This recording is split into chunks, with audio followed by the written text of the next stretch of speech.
Previously, I had come across a paper that had a beautiful, elegant result that can be understood by anyone who knows the definition of Hausdorff measures, and it still is quite deep and interesting. Interestingly, then I was asked to become a reviewer for that paper, not a referee though, on AMS. Later, I will discuss about what mathematical reviews are and what my job was. But anyway, this was a great chance for me to have a second look at this paper. And the more I look at it, I begin to love it even more. So that's why I decided to share it with you. The question that the paper considers is very natural. And usually those are the kind of papers which kind of give meaning to all the big machinery that we build in math. We go very abstract. We make some definitions that are not completely intuitive at the beginning, but then we use those machineries to prove results that then the statements of them are quite easy. So what is the question all about? We begin with a function that is defined from R to R, both dimension 1. And suppose that f is at least C1, continuously differentiable. The question will concern the pre-images of singletons, and if you have been following my area and coarea formulas, this is all too familiar. So these will be x's in the domain where f of x equals y. So this is the pre-image of the singleton y. Now let's look at a generic, not a generic, but some examples of simple functions we already begin to see in undergrad already. So this can be a linear function. So f of x equal ax plus b. For every y value, there is only a single x that maps to it. Another case, a special case, for example, is the constant function. With this constant function, for every y, the preimage is in fact empty set, except for one for one y where the preimage is all of R. That means of dimension 1.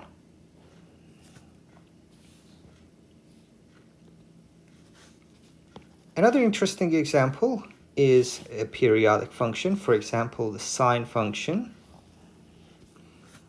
where if you pick y in the interval -1, 1, then the preimage will be a countable set of values.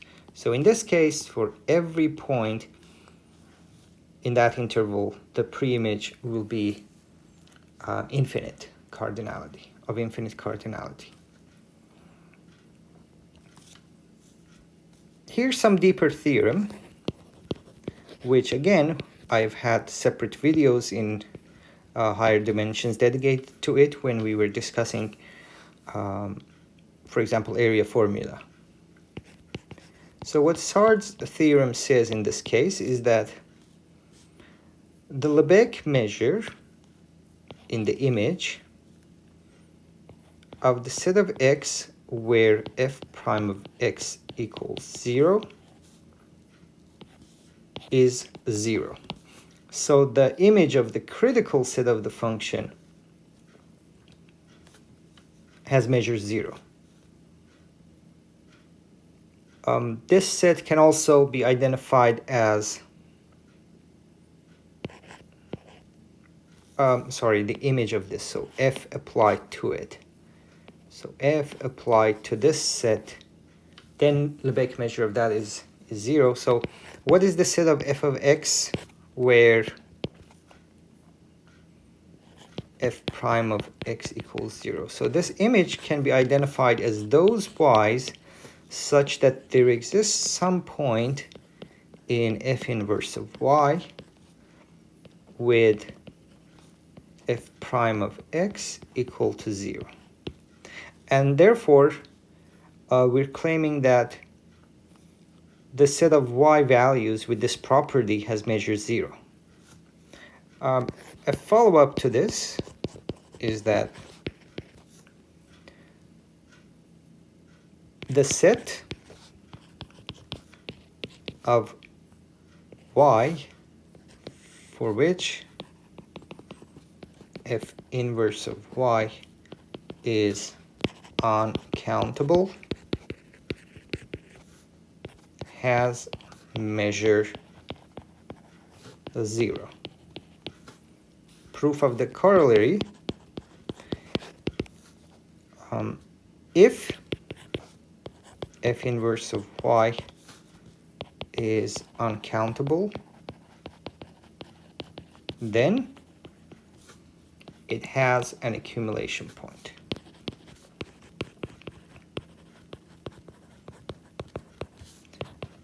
And not plus minus infinity at finite time.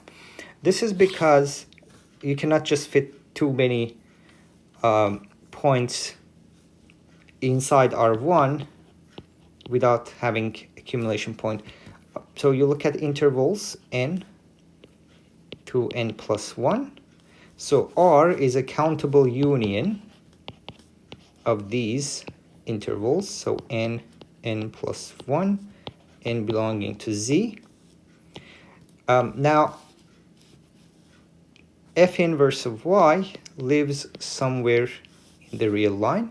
It's uncountable, which means there exists at least one particular such interval, such that f inverse of y intersected with n0, n0 plus 1 is uncountable. And we don't need that much information. We just need to say that is infinite, is not finite. Let's say is of infinite cardinality. The proof of this little last claim is by just saying that if we had only finitely many in each of these, then in total we would have a countable set, but f inverse y is assumed to be uncountable. Therefore, if this is my n0, here there are uncountably many points from f inverse of y. Even if they were countable only, we would have an accumulation point somewhere like x, and then so f inverse of y has an accumulation point, say x naught, other than negative infinity plus infinity. Then f prime of x naught must be 0, because there are arbitrarily close points where value of f, so this is x naught and there are arbitrarily close points to it, xi, so that f of xi minus f of x naught is 0. Therefore, if you divide by this fraction, it's 0, and then you take limit as I goes to infinity, and by definition this becomes just f prime of x naught in limit. Okay, so what we proved is that for every y with the property that the preimage is uncountable, we found some x naught in the preimage.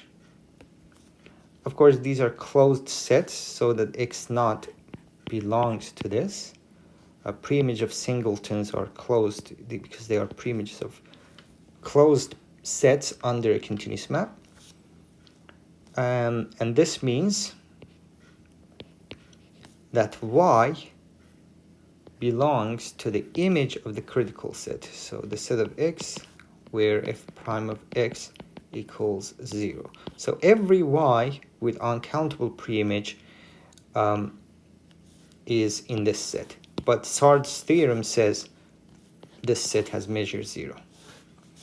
And that finishes the proof. So far we have looked at several examples. We saw that other than the simple cases, we can have pre-images that are infinite in cardinality for every point in the image. We saw a case where pre-images are empty except for one point. We saw the case that every point cardinality of the pre-image is again a singleton. Now here we're saying that the set of points with uncountable pre-images must have measure 0, so we cannot have uncountable pre-images for a significant number of y values. But then there is another fact which says that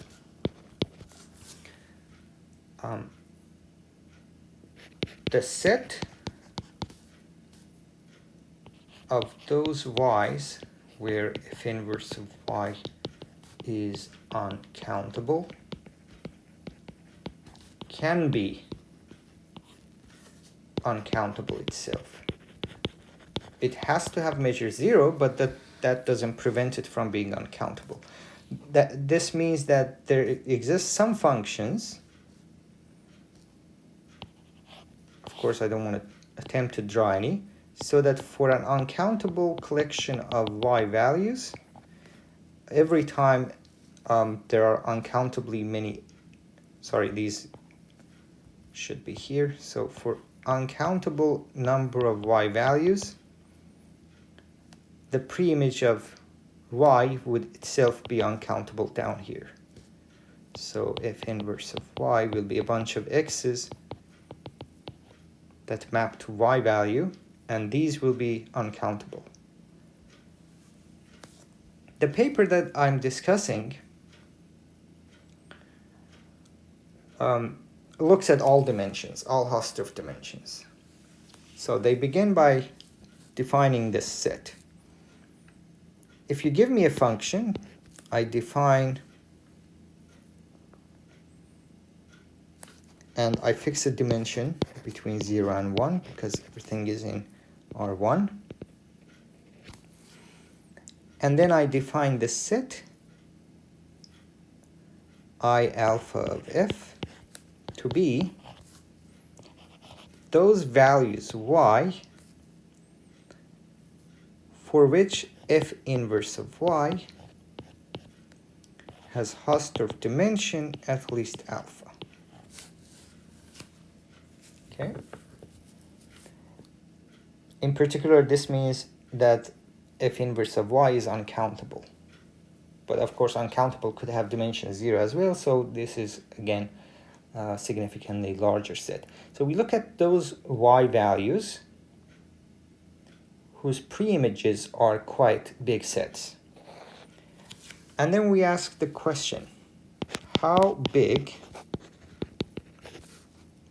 can I alpha of f be? On how big of a set can the function f afford to have this property for pre-images? Now let's look at the paper. So this is 2022 paper by Gavin Armstrong and Anthony O'Farrell. The title is explaining exactly what I said, dimension of images of large level sets. That means dimension of the y values whose pre-images are large sets. What they prove, let's look at the main result first, concerns continuously differentiable functions up to order k. So C2, C3, C5. They prove, so for them, the domain doesn't have to be all of R1. It could be just any interval. So if you have a non-empty open interval on R, then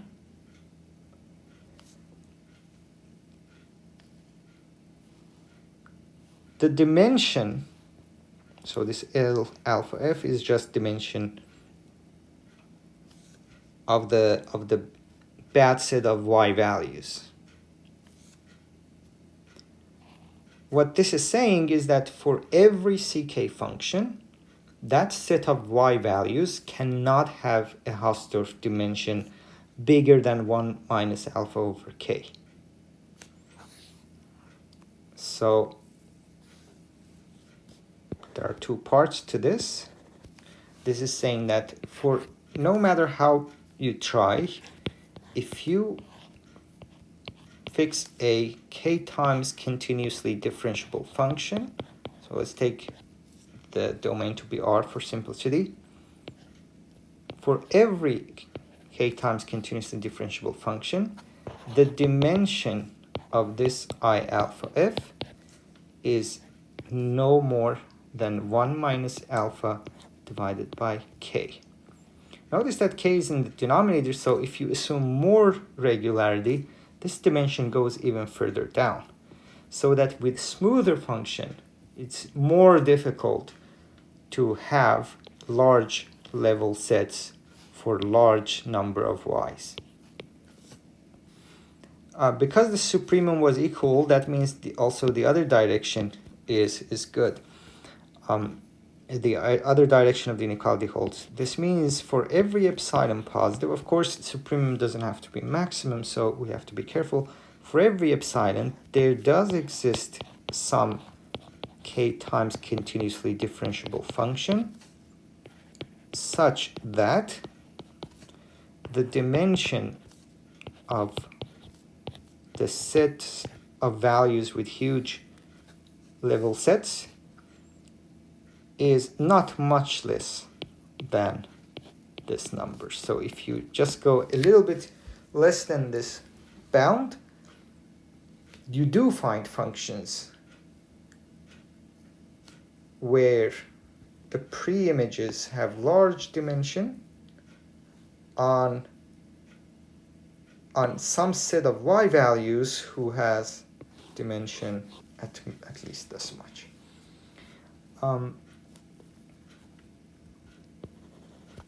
I may have actually over-explained because the statement of the theorem itself is very straightforward. So I wanted to give examples to show you what's going on.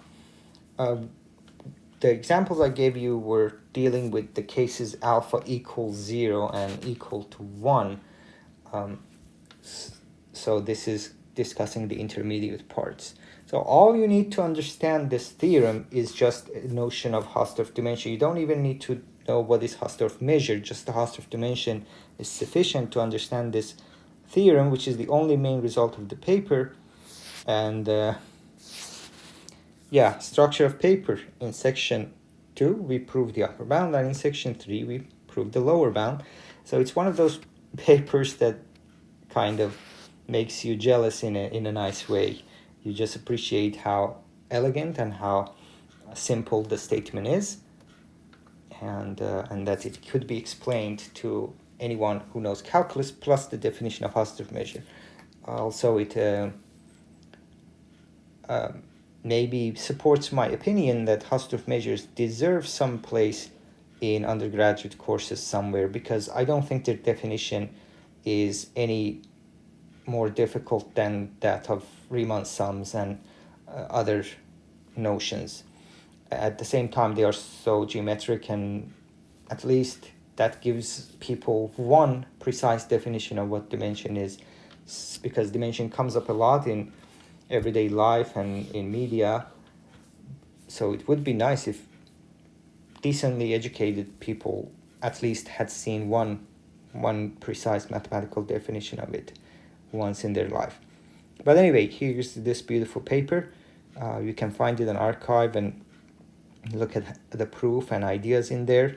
There is also nice discussion on variants of this question and in what other ways we can ask the same question of how big is the set of critical values of a function.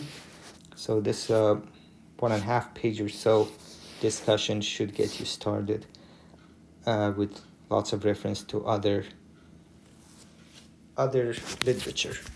Hope you like this, and please leave your comments below. If any part was confusing, let me know. I love hearing back from you, as well as I love seeing you subscribe. Thank you so much.